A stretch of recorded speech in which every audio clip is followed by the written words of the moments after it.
Welcome to Karen's HOA Nightmares. Get ready for the most outrageous, shocking, and downright hilarious tales from the world of homeowners associations. In today's story, in a quiet suburban neighborhood, Blake Ward and his wife Hannah, a federal district judge, thought they were settling into their new $2.5 million home. But they quickly found themselves at odds with Emma Jacob, the HOA president, who had a reputation for bullying new residents. When Emma showed up demanding $3,500 for mailbox violations and other petty fines, Hannah calmly pushed back, unaware that this confrontation would ignite a much bigger battle. What began as an HOA dispute soon revealed a massive criminal operation involving extortion, fraud, and corruption with ties to law enforcement. As Hannah built a legal case, it became clear that Emma had targeted the wrong family. What followed was a stunning twist that saw Emma's fraudulent empire crumble under the weight of Hannah's legal expertise, leading to federal charges and a massive neighborhood transformation. This story is a powerful example of justice prevailing, proving that sometimes the good guys do win, especially when they're federal judges who don't take threats lightly. Don't forget to like, subscribe, and share your thoughts in the comments, and keep up with our latest hot stories. Wait. You want how much for my mailbox being the wrong color? That's what I was thinking when this crazy HOA lady showed up, demanding $3,500. Hannah just looks at her and says, "No." Just like that. "No then." Emma completely loses it and calls the cops on us.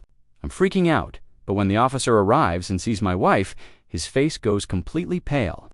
"Judge, you live here." The look on Emma's face, priceless. Stick around, because this story has a twist that no one saw coming. Let me set the scene for you. Our neighborhood is one of those picture-perfect suburban developments where every lawn is perfectly manicured and every mailbox could probably cost more than your car. Hannah and I had just moved into our $2.5 million house. Yeah, I know. Software architect money goes a long way when you work for the right companies. The house had everything you'd expect: perfectly groomed gardens, a 3-car garage, and apparently an HOA president who thought she was running a personal dictatorship. I'm Blake Ward, by the way, and I work from home most days, which means I get a front row seat to all the neighborhood drama. Usually, it's about someone's trash can being 2 inches too close to the sidewalk, or heated debates over whether the fence should be beige or cream. But I didn't expect the HOA president to show up at our door like it was some kind of military raid. This woman, who I'm calling Emma, walked up our driveway at exactly 7 a.m. wearing a navy blazer that screamed, "I demand to speak to your manager," and carrying a clipboard that looked like it could stop bullets. The doorbell rang twice, sharp and authoritative, as if she were announcing her arrival to peasants. I was upstairs grabbing my coffee when I heard Hannah answer the door. Now, something you need to know about my wife. Hannah Parker is the calmest person I've ever met. I've seen her handle crises with the composure of a Zen master. So when I came downstairs and saw her standing in the doorway, totally relaxed, while listening to Emma rant about violations, I knew something was off.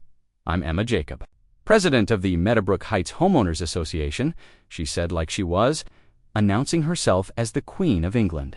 "Your property is in violation of 17 separate community standards, and the total fine is $3,500. She said this with the confidence of someone who had never been told no in her life. I was standing behind Hannah, thinking, "Lady, you picked the wrong house today." Hannah just smiled, that patient smile she gives when dealing with challenging people. "Could you show me exactly which municipal code grants the HOA that authority?" she asked, and I swear I saw Emma's eye twitch. Most people would have asked, "What violations?" or "How much?" But not my wife. She went straight for the legal foundation. Emma started listing violations: $2,000 for unauthorized landscape modifications. Apparently, our roses were the wrong shade of pink. $1,000 for an unapproved mailbox design. Ours was black, not bronze. And $500 in processing fees for the audacity of moving in without asking her permission first. She was clutching her clipboard like it was some sacred document, and her voice kept rising with each violation. That's when our elderly neighbor, Mrs. Collins, appeared at her front door. This sweet lady, barely 90 pounds soaking wet, had lived here longer than anyone. She caught Hannah's eye and whispered just loud enough for us to hear, She destroyed the Morgan family with these same tactics. They had to sell their house for half its value. Mrs. Collins disappeared back inside, but the message was clear. We weren't Emma's first victims. I was getting frustrated by this point. "Hannah," I said, trying to keep my voice calm, "just tell her you're a judge. Because here's the thing, Hannah is a federal district judge. She deals with criminals and corrupt officials every single day. This HOA nonsense should have been beneath her. But Hannah just gave me this look, the same one she gives when working on a complex case, and said quietly, 'Let me see how deep this rabbit hole goes.'" Emma was still, going on about community standards, when Hannah hit her with another question. "Has this assessment been ratified by majority vote per the Davis-Sterling Act?" Now, I don't know much about HOA law, but I could tell by Emma's face that she had no clue what Hannah was talking about. There was this 3-second pause where Emma's confidence cracked, just enough for me to see the uncertainty beneath it. "Well, we follow all proper procedures," Emma stammered, trying to recover quickly. "The point is, these violations need to be addressed immediately. You have 48 hours to pay the fines, or we'll escalate to the next level of enforcement." Hannah nodded thoughtfully, like she was considering her options. "I appreciate you bringing this to our attention. I'd like to review the documentation you mentioned, particularly the sections that outline the association's authority to impose these specific penalties." As Emma was leaving, looking like she'd just won the lottery, she turned back with a victorious smile. "You know, most people try to fight these charges at first, but they all pay in the end. It's easier when residents understand their place in the community structure." Once she was gone, Hannah immediately started photographing all the documents. That's when I knew something big was happening. My wife doesn't document things unless she's building a case. "Honey," I asked, "what exactly are you planning here?" Hannah looked up from her phone, and for just a second, I saw a spark of excitement in her eyes. "Blake, this woman thinks she just found another easy mark. She Googled our property value, saw the name Parker, and assumed I was just another suburban housewife she could intimidate." Hannah was moving around the kitchen, like she had a purpose. What Emma didn't realize is that she wasn't just running a scam, she was committing federal crimes. And now, Hannah had all the evidence she needed to prove it. The samatone she uses when sentencing people who prey on the innocent. If I just flash my credentials and make her back down, she'll wait until we move or transfer, then start up again with the next family. That's when I understood my wife wasn't just protecting us. She was building a comprehensive federal case that would end Emma's criminal enters permanently. Every fake violation, every inflated fee, every procedural abuse was being documented by someone who knew exactly how to turn civil fraud into federal charges. As we reached our car, I noticed something that made my blood run cold. A man in jeans and a baseball cap was standing near Emma's SUV, talking quietly with her while she gestured angrily toward our house. There was something about the way he carried himself, the way he kept scanning the parking lot like he was looking for threats that screamed. Emma wasn't just escalating her financial demands, she was bringing in muscle. Hannah saw him too, and I watched her expression shift from professional satisfaction to tactical assessment.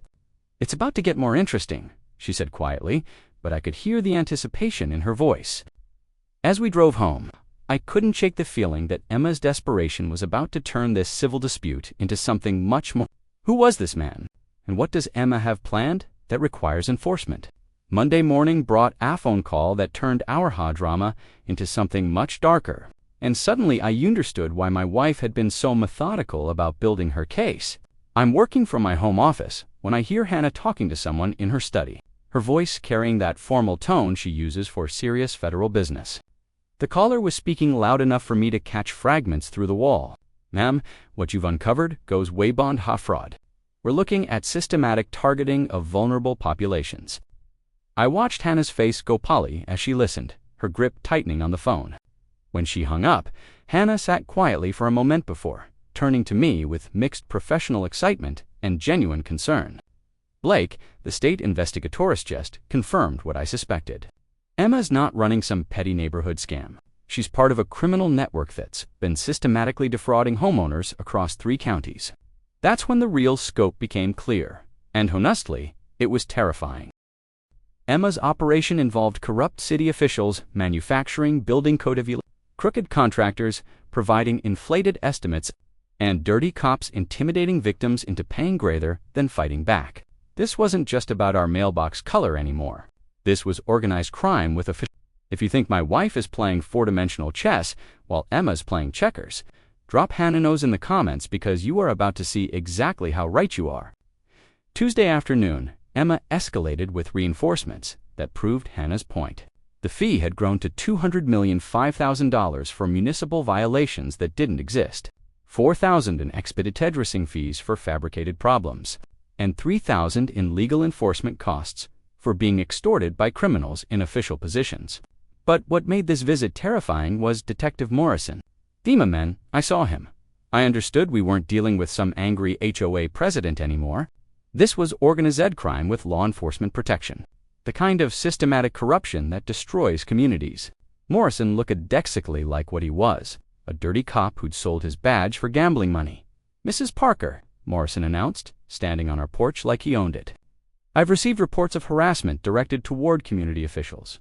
Some residents are concerned about potential escalation. The way he said escalation was a direct threat. Complier face arrest on whatever charges he felt like manufacturing. That's when my wife stepped into prosecutor mode and started dismantling Morrison's intimidation tactics with surgical precision. Detective Morrison, I'm curious about your department's jurisdiction over civil HOA disputes. Under what specific statute are you investigating alleged harassment between neighbors? She was treating him like a hostile witness. Hannah wasn't finished. She'd been preparing for this confrontation, and now she was ready to show Morrison exactly how much knew about his criminal activities. I'm also curious about your internal affairs case file, number IIA 202,347, the one involving unauthorized use of department resources for personal financial gain. Morrison went white, not pale, white as paper, like someone had just told him his worst nightmare was coming true. How did some suburban housewife know about confidential internal affairs investigations?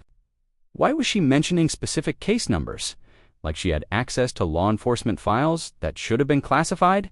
While Morrison was retreating in confusion and panic, Hannah was coordinating her big counterattack.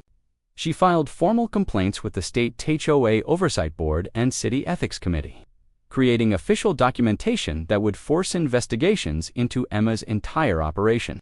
But more importantly, she'd started building relationships with community members who'd been afraid to speak up before. Mrs. Collins had been documenting Emma's harassment for 2 years, keeping detailed records of every fake violation, every inflated fee, every threat that had been used to terrorize elderly residents into compliance. Tom Rodriguez, as an inside board member, had been recording financial irregularities and procedural violations that proved systematism's bolt of HOA funds. The community shift was incredible to watch. What had been a neighborhood full of scared residents hiding behind closed curtains was transforming into organized resistance against a criminal enterprise. 3 other neighbors came forward with stories of being targeted, threatened, and in one case, forced to sell their home after Kayla manufactured a fake sewage violation, requiring $40,000 in immediate remediation. Hannah explained the full criminal scope while spreading evidence across our dining room table like a federal prosecutor preparing for trial. Blake, this networker's stolen over $400,000 from families who thought that they were just dealing with overly strict community standards. Emma targets newcomers, especially minorities and young professionals who don't understand local systems and are more likely to pay rather than fight. That evening, Hannah revealed something that explained her strategic patience and professional confidence throughout this entire ordeal. I've been in contact with federal investigators who've been tracking this corruption network for months. They needed someone with legal standing and expertise to document the full scope of the criminal enterprise.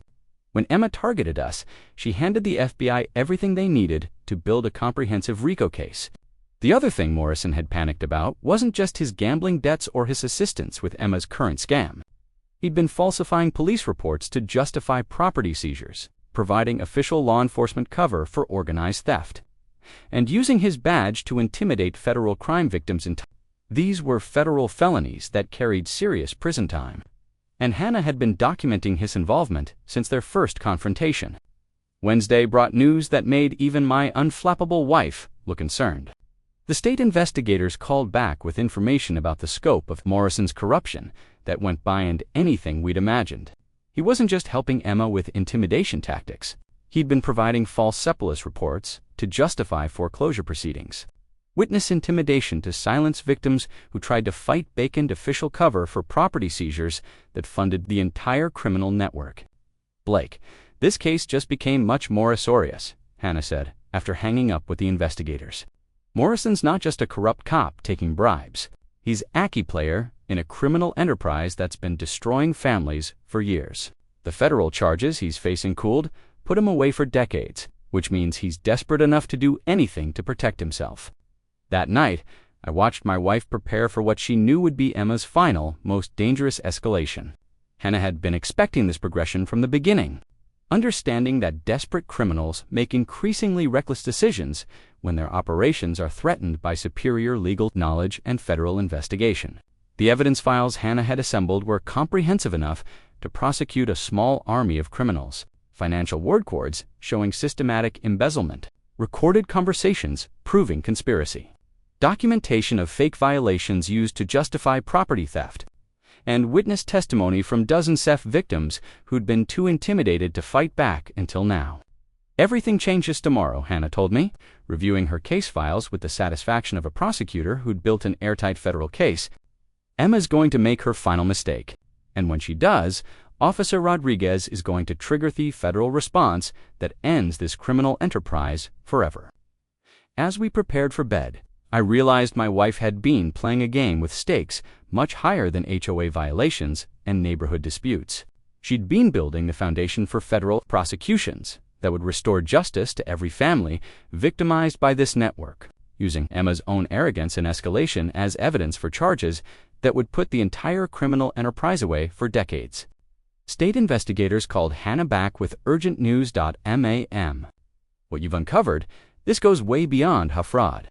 Hannah's face went pale as she listened to something I couldn't hear.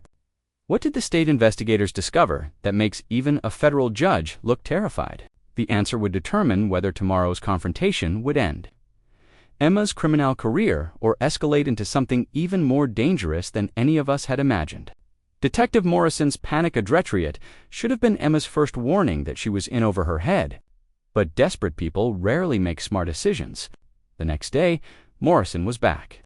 But this time he brought back up and a whole new level of aggression that told me Emma had given him an ultimatum. Either make this problem disappear or explain to some very dangerous people why he couldn't deliver on his promises. Morrison had arrived with a younger officer I didn't recognize and an attitude that screamed last chance before things get ugly.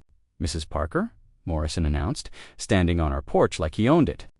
"We've received multiple complaints about harassment and intimidationtics directed toward HOA officials. Some residents are concerned that your assistance to community standards might escalate into something more serious." The way he said something more serious sounded like a threat wrapped in police procedural language. But here's the thing about my wife. She'd spent 15 years dealing with criminals who thought they were smarter than the system. And Morrison wasn't even close to the most dangerous person she'd faced in court. Hannah stepped onto our porch with the calm confidence of someone who held off the cards and was just waiting for the right moment to play them. "Detective Morrison, I appreciate your concern for community safety," she began, and I could hear that measured tone she used when she was about to dismantle Simeon's case piece by piece. "However, I'm curious about the legal basis for your investigation. Under what statutitos the Sheriff's Department have authority to enforce civil HOA disputes? And more specifically, how does asking for proper documentation constitute harassment?" Morrison's partner, a rookie who clearly had no idea what he'd walked into, started to respond, but Morrison cut him off with a look that could melt steel. The younger officer stepped back, suddenly very interested in his notepad, while Morrison tried to regain control of a situation that was spiraling away from him. "Look, Mrs. Parker, we can do this the easy way or the hard way," Morrison said, dropping any pretense of official procedure. "Your neighbors just want peace in the community. Pay theophenes, follow the rules, and everyone goes back to their normal lives. Keep fighting, and things get complicated." That's when my wife did something that made me fall in love with her all over again. She smiled. Not the polite smiles she'd been using with Emma, but the predatory smile I had seen her use on corrupt defendants who thought they could outsmart a federal courtroom. Detective, are you familiar with USC Title 18, Section 1962? It covers civil rights violations committed under color of law. Specifically, it addresses law enforcement officers who use their officious authority to intimidate civilians in furtherance of criminal enterprises. Morrison went white. Not pale, not uncomfortable, white as paper, like all the blood had just drained from his body. His partner was staring between them, clearly realizing this conversation had just moved way above his pay grade. I'm standing behind Hannah, watching her systematically destroy a corrupt cop with nothing but superior legal knowledge and I think there's been a misunderstanding, Morrison stammered, already backing toward his patrol car. We're just conducting a routine community welfare check. No problem, Shire. He was practically dragging his confused partner down our driveway, desperate to escape before Hannah could ask any more questions that proved she knew exactly what kind of criminal he was. As their patrol car disappeared on the corner, I finally asked the question that had been eating at me for days. Hannah, how do you know so much about Morrison's case file? How do you have access to Shia internal affairs investigations? My wife had been holding back information, and I needed to understand what I'd married into. She took my hand and led me back into the house, closing the door behind us with a kind of finality that suggested we were about to have a very important conversion. Blake, I haven't been completely honest about why I'm taking Emma's case so seriously, she began, and my heart started racing with possibilities I wasn't sure I wanted to explore. The FBI has been tracking this corruption network for 8 months. Emma's operation isn't some isolated HOA scam. It's part of a larger pattern of public corruption involving city officials, building inspectors, and law enforcement officers across 3 counties. They've been looking for the right case to bring everything into the light. Someone with legal knowledge and credibility to document the full scope of the conspiracy. I sat down heavily in Orchid's chair, trying to process what she was telling me. So, when you said you wanted to see how deep this rabbit hole goes, I meant I was already part of the FBI's investigation, she confirmed. Note officially, not as an undercover agent, but as a federal judge who happened to move into the right neighborhood at exactly the right time. When Emma targeted us, she handed the Bureau everything they needed to build a rick. The phone rang before I could respond, and Hannah's face lit up with the kind of excitement I'd seen when she was working on landmark cases that would change legal precedent. Judge Parker Sheensward then listened for several minutes while taking notes that looked like they were written in some kind of legal code. When she hung up, she turned at me with an expression that mixed professional satisfaction with personal vindication. Like the state investigation just confirmed what we suspected. Morrison isn't just helping Emma intimidate homeowners. He's been providing official cover for property seizures, fake police reports to justify foreclosures, and witness intimidation to silence victims who tried to fight back. That evening, our house became the unofficial headquarters for what I was starting to think of as the resistance. Mrs. Collins arrived with a folder full of documents she'd been secretly collecting for 2 years. Tom Rodriguez brought financial records that showed irregular money transfers from the HOA account to shell companies owned by Emma's associates. 3 other neighbors contributed stories of harassment, intimidation, and financial losses that painted a picture of systematic criminal activity. Hannah coordinated everything with the precision of a federal prosecutor building a case, which, let's be honest, is exactly what she was doing. She'd transformed our dining room into a war room with evidence boards, timeline carts, and what looked like enough documentation to prosecute a small army of criminals. Here's what's going to happen, she explained, addressing our impromptu task force like she was briefing a grand jury. Emma's network are pirates on intimidation and the assumption that victims won't fight back. They've never faced organized resistance, comprehensive documentation, or someone with the legal knowledge to expose their tactics. Tomorrow, they're going to make their biggest mistake yet. As if summoned by Hannah's prediction, my phone buzzed with a text from an unknown number. Mrs. Parker needs to understand that some problems require permanent solutions. Pay tomorrow or face I showed the message to Hannah, expecting her to be concerned about the obvious threat. Instead, she smiled that predatory smile again. Perfect. Now they have graduated from civil fraud to criminal intimidation via electronic communication. That's a federal felony, and they just handed us the evidence we need to bring in the Fayafist. She was already photographing the text, adding it to her growing pile of evidence. Morrison Medea panicked phone call as he sped away from our house that evening. I couldn't hear the conversation, but I could see him through our window. Gesturing frantically while parked at the end of our street. "We have a problem," he was saying into his phone. "I think she knows about the other thing." Other things? What could make a dirty cop panic and a federal judge delete something from her phone with trembling hands? The answer would come the next day when Emmett would make her final desperate gamble that would turn a corruption investigation into a federal task force. Operation, what other thing could make both a criminal cop and a federal judge shake with the implications? Friday morning, garivid, with the kind of tension you feel right before a thunderstorm breaks, and Emma was about to make the phone call that would destroy her life forever. I'm sitting in our kitchen trying to focus on work emails when Hannah's phone rings with an unknown number. She glances at the caller ID, gives me this look that says, "Here we go," and puts it on speaker. Suddenly, our quiet breakfast is interrupted by Emma's voice, dripping with the kind of toxic confidence that comes from someone who thinks they're about to deliver a knockout punch. "Mrs. Parker, I hope you've had time to reconsider your position regarding your community obligations," Kayla began, and I could practically hear her smiling through the phone. "Because this afternoon, I'm bringing an independent verification of fewer violations that will settle this matter." Once and for all, Hannah leaned back in her chair, coffee mug in hand, looking like someone who is about to watch their favorite movie for the 100th time. Independent verification. "That sounds very official, Emma. What exactly does that involve?" Her tone was perfectly neutral, but I'd learned to recognize that slight edge that meant she was professionally interested in whatever stupidity was about to unfold. "Rodriguez will be conducting an official police assessment of your property compliance," Emma announced like she was revealing some master strategy instead of handing my wife exactly what she'd been hoping for. "As a neutral law enforcement professional, his documentation will be definitive regarding the need for immediate. I do hope you'll be more cooperative with him than you've been with our previous attempts to resolve this matter amicably." After hanging up, Hannah turned to me with an expression I'd never seen before. Pure predatory anticipation mixed with professional satisfaction. It was like watching a chess master realize their opponent had just walked into checkmate. Blake, Emma just made the mistake that's going to end her entire criminal operation. Shackled in a clean cop to witness what she thinks will be her greatest victory. My wife was practically vibrating with excitement, but not the kind you get from winning an argument. This was the satisfaction of a federal prosecutor. Ho just watched the defendant confess to everything on live television. She has absolutely no idea that Officer Rodriguez is about to become the key witness in a federal prosecution that's been months in the making.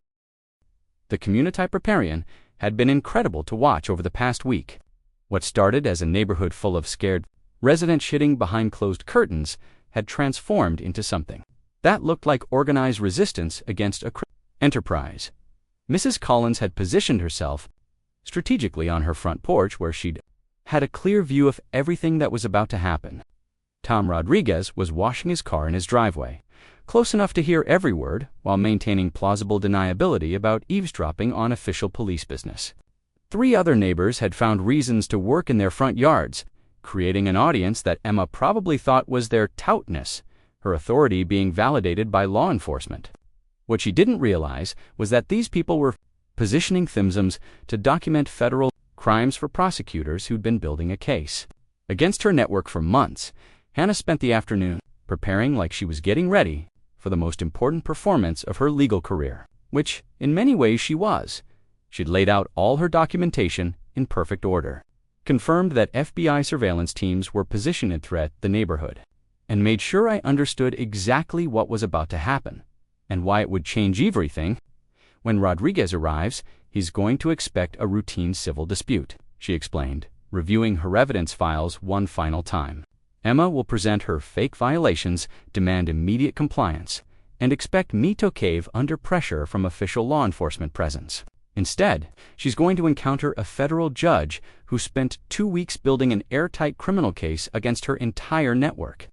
The genius of Hannah's strategy was becoming clear. She'd let Emma escalate her criminal behavior while documenting everything, building second of comprehensive federal case that destroys entire criminal organizations.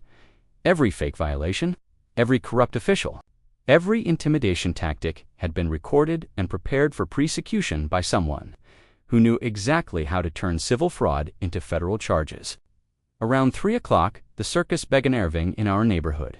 Emma showed up first, driving her oversized SUV like she was leading a victory, followed by Morrison in his patrol car, looking like he'd rather be anywhere else on Earth.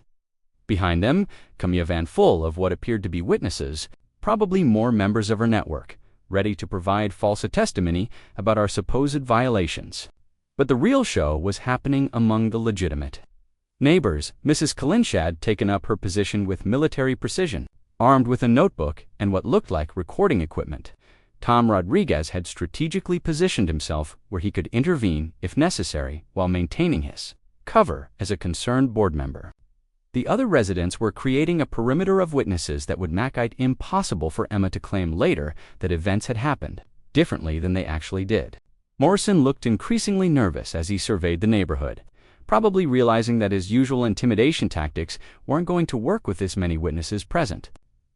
The man had gone from confident, corrupt cop to barrel-like-controlled panic over the past week, and I could tell he was starting to understand that this situation was spiraling beyond his ability to control or escape.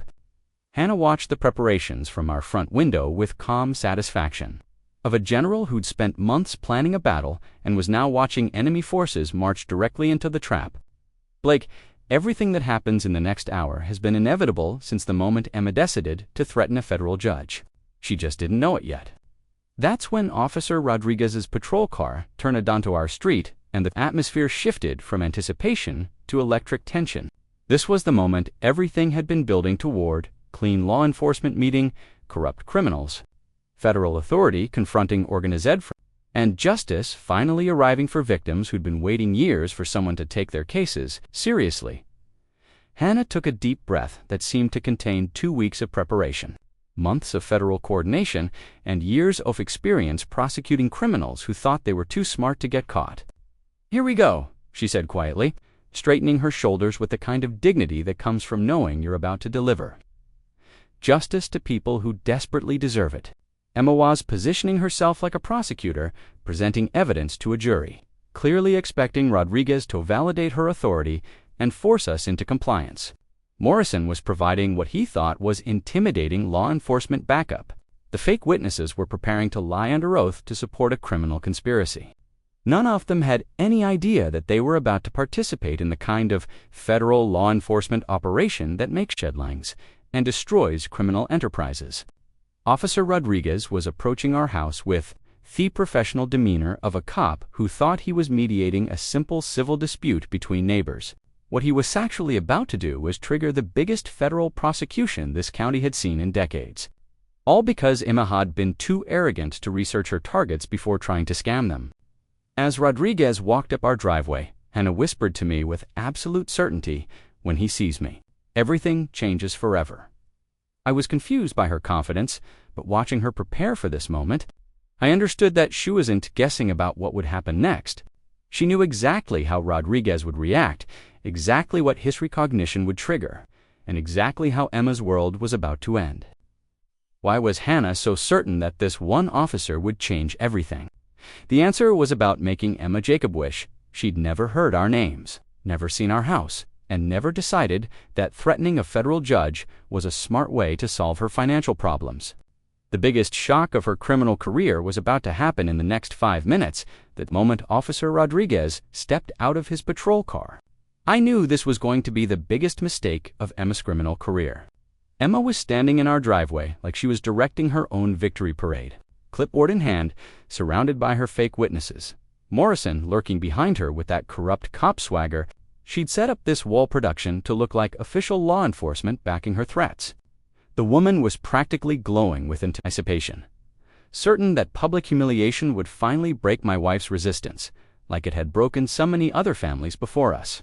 "Officer Rodriguez," Emma announced. "Thank you for responding to our community safety concerns. Mrs. Parker has been making threats against HOA officials and refusing to comply with legal community standards." She gestured toward our house like it was a crack den instead of a $2 million property with a perfect lawn. Rodriguez nodded professionally, pulling out his incident report pad. This was routine for him. Domestic dispute, civil matter, probably resolved with some paperwork and practical advice about neighbor relations. He had no clue he was walking into the finale of a federal investigation. "Ma'am, I'll need to get statements from all parties," he said to Emma, then looked toward our house. "Is the homeowner available to provide her side of the story?"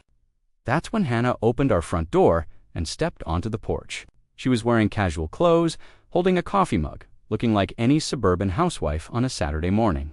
Morrison was smirking, probably thinking this intimidation show would work like it always had before.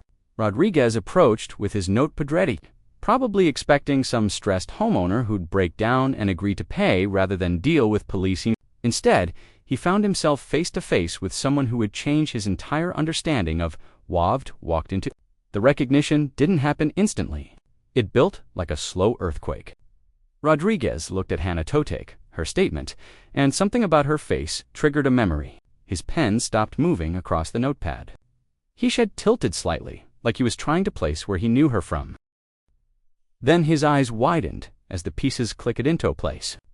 I watched it happen in slow motion.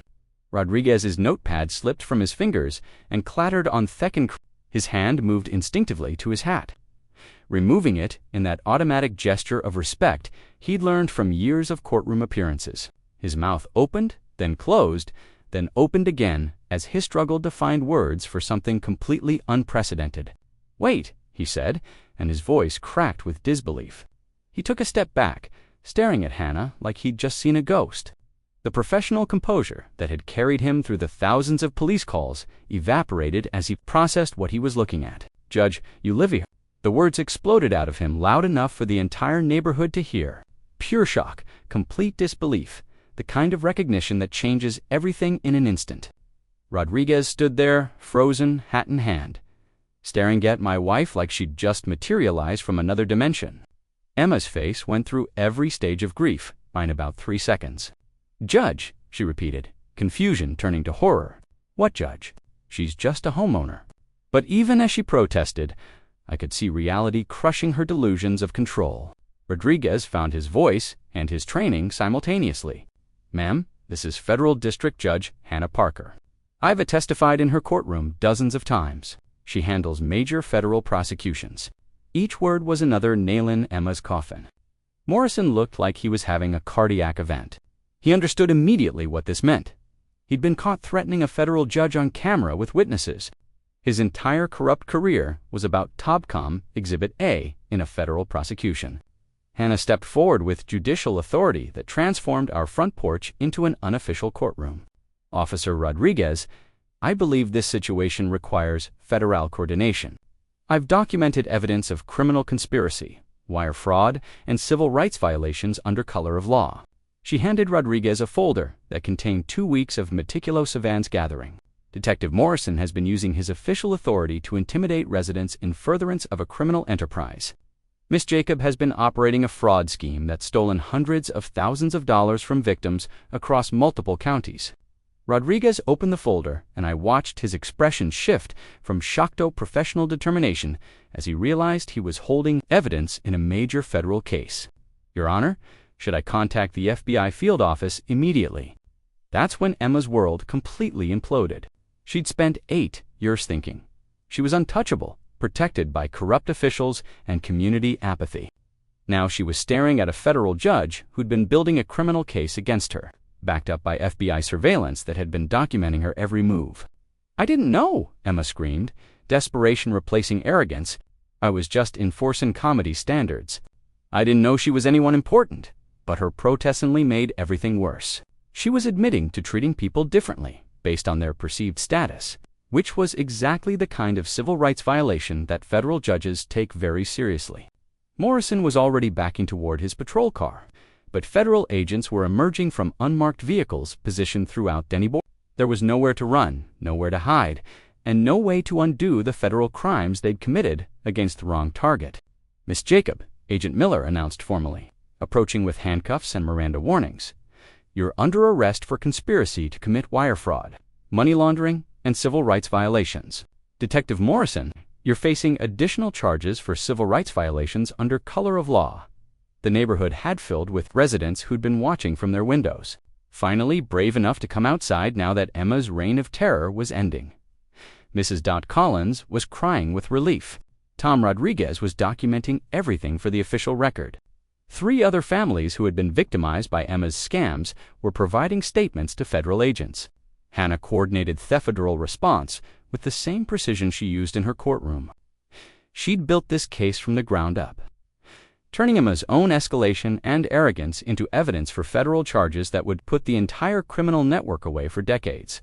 As federal agents led Emma away in handcuffs, she kept looking back at our house with the kind-off, defeated expression that comes from realizing your entire life just changed because you were too lazy to Google your targets before trying to scam them.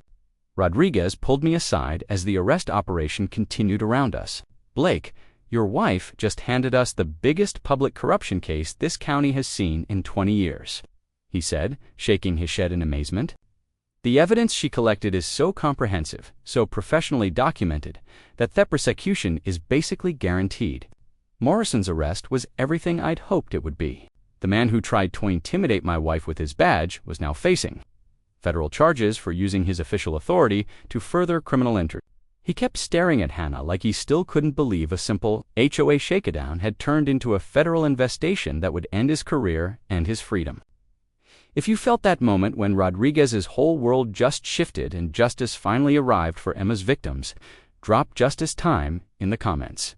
As FBI agents continued assessing evidence and taking statements, Rodriguez approached me with something that looked like professionality mixed with personal curiosity. "Your wife. There's something else you need to know about what she's been investigating," he said quietly, glancing toward Hannah, who was coordinating with federal agents like she'd been planning this operation for months. What else had Hannah been? And why did Rodriguez look so serious about telling me? The answer would complete the picture of just how deep this conspiracy went and how my wife had turned her vacation into the biggest federal prosecution of the year. The FBI coordination was like watching a perfectly choreographed performance where everyone knew their role, except the criminals who'd walked into the trap. Within 20 minutes of Rodriguez's call, our quiet suburban street looked like the set of a federal law enforcement procedure. Unmarked sedans materialized from seemingly empty parking spaces. Agents in FBI windbreakers emerged from surveillance positions they'd maintained for weeks. The van that had followed Emma to our house turned out to be federal investigators who'd been documenting her every move since she'd escalated from civil fraud to criminal conspiracy. Special Agent Miller, who had been coordinating with Hannah throughout the investigation, approached our group with the kind of professional satisfaction that comes from closing a case that's been months in the making. "Judge Parker, excellent work building the evidence. We have enough documented federal crimes here to prosecute a small army." That's when Rodriguez pulled me aside to explain what Hannah had been really doing for the past 2 weeks and why this case was bigger than just a Recchio dispute. "Blake, your wife wasn't just documenting Emma's scam," he said, keeping his voice low as federal agents began placing suspects in custody. "She was building the case that's going to bring down a criminal network that's been operating across 3 states. The other thing Morrison panicked about, they've been falsifying police reports to justify property seizures, not just here, but in dozens of communities where corrupt officials provide cover for organized theft." I watched as agents approached Emma with handcuffs and Miranda warnings, and her reaction was everything you'd hope for from someone who had spent years destroying familiars through intimidation and fraud.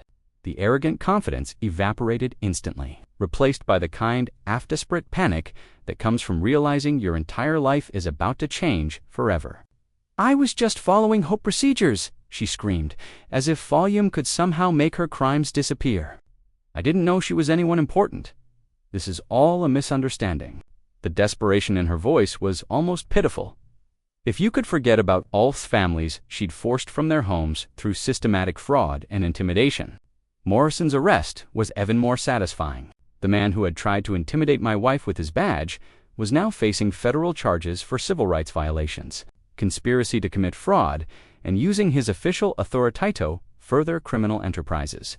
He kept looking between Hannah and the FBI agents, like he still couldn't believe a simple HOA shakedown had turned into a federal investigation. But the real vindication came when the previous victims started arriving.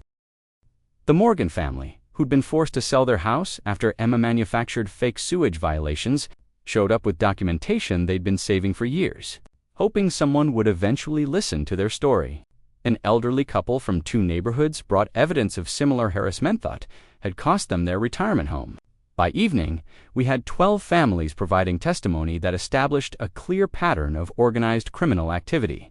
Hannah coordinated everything with the precision of a federal prosecutor, which essentially is what she'd become.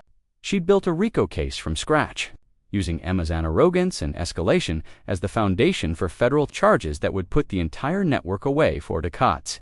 You're under arrest for conspiracy to commit wire fraud, civil rights violations, money laundering, and operating a continuing criminal enterprise under federal RICO statutes, Mr. Morrison. You're facing additional charges for civil rights violations under color of law.